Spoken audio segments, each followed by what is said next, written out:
beda ketika COVID terjadi, semua gempar. Hari ini landai.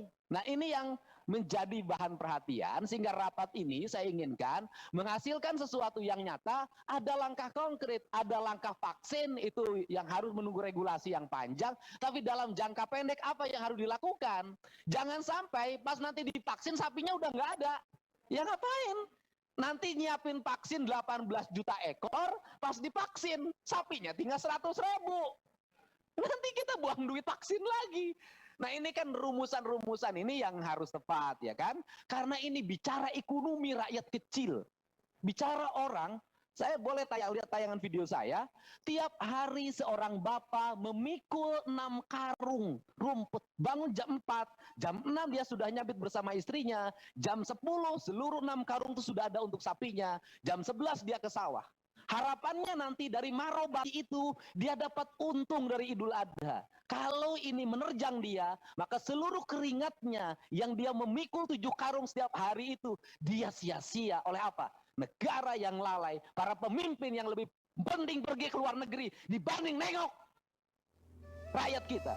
Tidak butuh marangi bebas, bukan itu yang diinginkan. Langkah apa yang harus dilakukan? Bukan marangi Purwakarta bebas. Coba yang di sate Marangi itu adalah sapi yang terkena sate Marangi makan oleh Pak Dirjen, mau nggak? Kalau dipaksa mau lah. Nah gitu loh. Nah ini yang harus dilakukan. Untuk itu saya secara pribadi miris Pak kebangsaan saya. Di tengah rakyat bergulat dengan ancaman kemiskinan dan kematian bagi kehidupan keluarganya, Bapak pergi ke luar negeri dengan berbagai argumentasi. Diplomasi cukup 1 orang, gak usah semua. Apakah Bapak kalau tidak pergi ke luar negeri lantas Bapak akan diberhentikan dari Dirjen? Di mana nurani Bapak? Dan saya katakan, kalau Bapak jadi petani terancam Pak, saya aja Pak yang punya berapa ekor merasa terancam Pak, apalagi yang punya hanya 3, 2. Untuk itu inilah prinsip-prinsip kebangsaan yang kita miliki.